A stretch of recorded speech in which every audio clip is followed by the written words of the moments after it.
So, your favorite game series is getting turned into a TV show.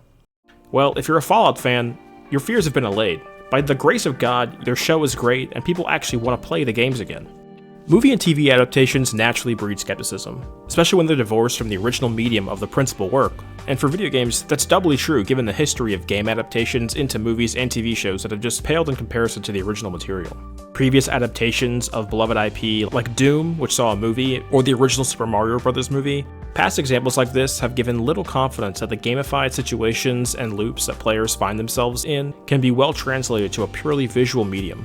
But as time has gone on, we've seen more and more of these perform well and stay true to the source material and fans in their portrayal of iconic characters and locations. And with the recent release of the Fallout TV series on Amazon Prime, Bethesda has managed to do just that. And while they celebrate this win, it's certainly leading to questions of just what is next for the Fallout game series that inspired the show. And how did this go so right for Bethesda, where in contrast, the Halo TV series has done little to inspire fans to jump back into the most recent entry in Halo Infinite, or the previous entries in the MCC. I think the key differentiator is something both Fallout and The Last of Us TV series get right compared to, say, Halo. And first and foremost, that's respect for the source material. Fallout is its own story, but it's not introducing behavior or characteristics of the established factions or character archetypes that you would see in the original games that doesn't make sense or fit within the world they've crafted. The Brotherhood of Steel operates how you expect them to compared to how you interact with them in the games. Contrast this to Halo, where Master Chief in a lot of scenes just doesn't approach or react in ways you might expect from the character given how he's been portrayed in previous works. Shutting down neural bridge.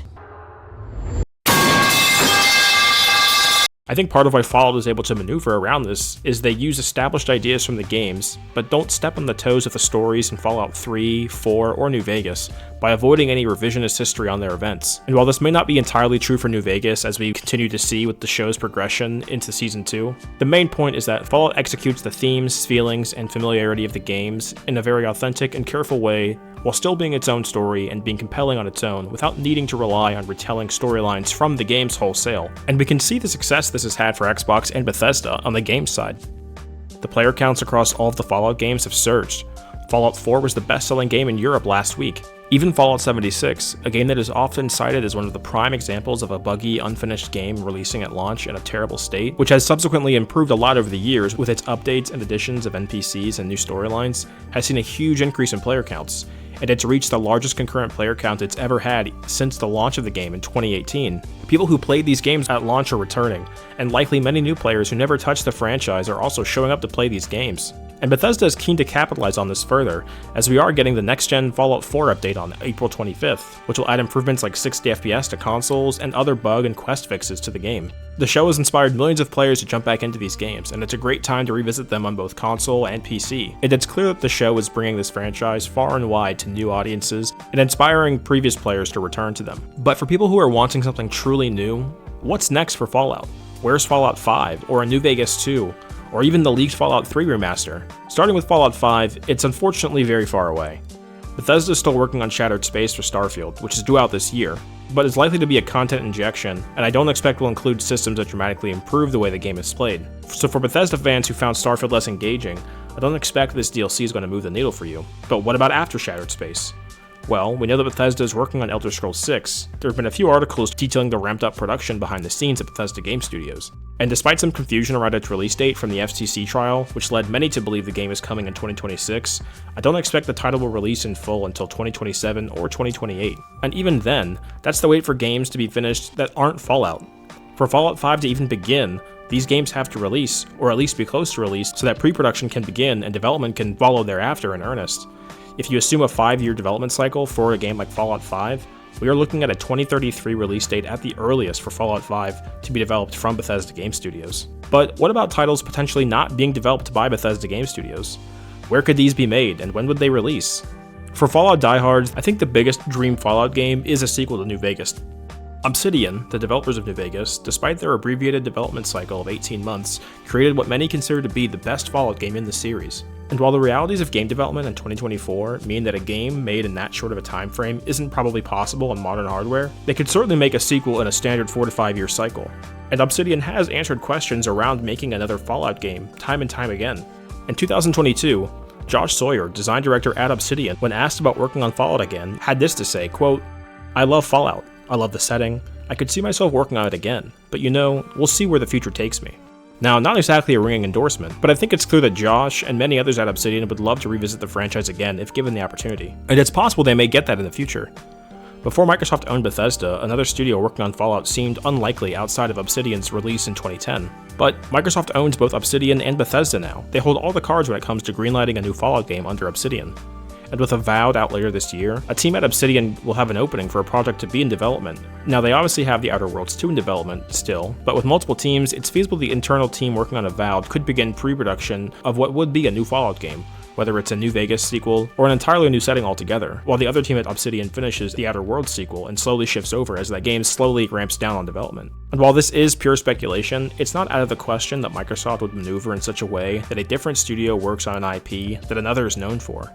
Halo had a title being incubated and developed at Certain Affinity prior to its cancellation, and while that game didn't see the light of day, it still began development and was greenlit to start, showing that Microsoft isn't shy of putting a storied and beloved IP in the hands of a different studio.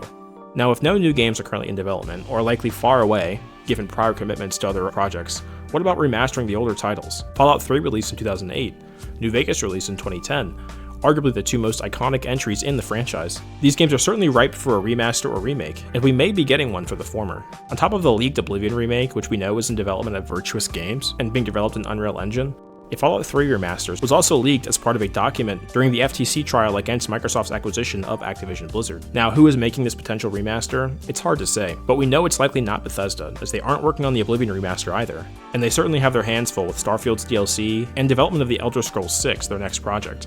Regardless of who makes it, my hope is that this is a true remake and not simply a remaster or a simple up-res like we're used to. And I don't think that's going to be the case given how previous Fallout games already run on current-gen Xbox consoles. Fallout 3 and New Vegas both run at 4K resolution, 60 FPS. The games essentially already have what would be traditionally called a remaster in this industry, given the way that they run on modern hardware, where just resolution and frame rate would likely be increased for a remastered title. A true remake, with new textures, new voiceover, would be a great way for familiar and new players to engage with older Fallout games who might be put off from the antiquated visuals. The only question though is, if it's on a new engine, how will mods work?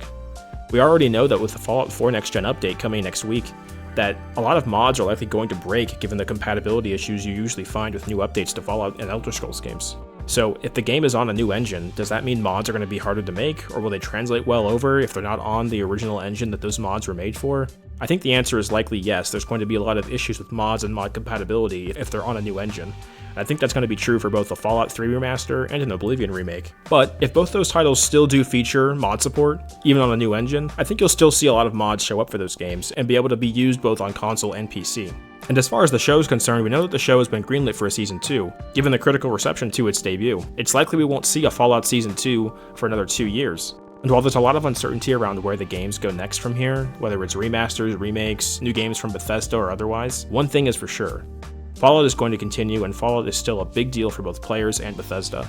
The show has done really well, and I know Bethesda has to be extremely pleased, especially knowing they were being compared endlessly against the likes of The Last of Us HBO series, which saw huge praise for its interpretation of the first game in the series.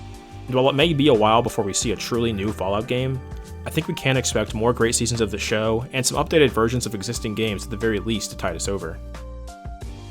If you like this content, let me know in the comments down below, or with a dislike or the like bar, and if you want to see more, let me know by subscribing. That's going to do it for me guys, thanks again for watching, and I'll see you in the next one.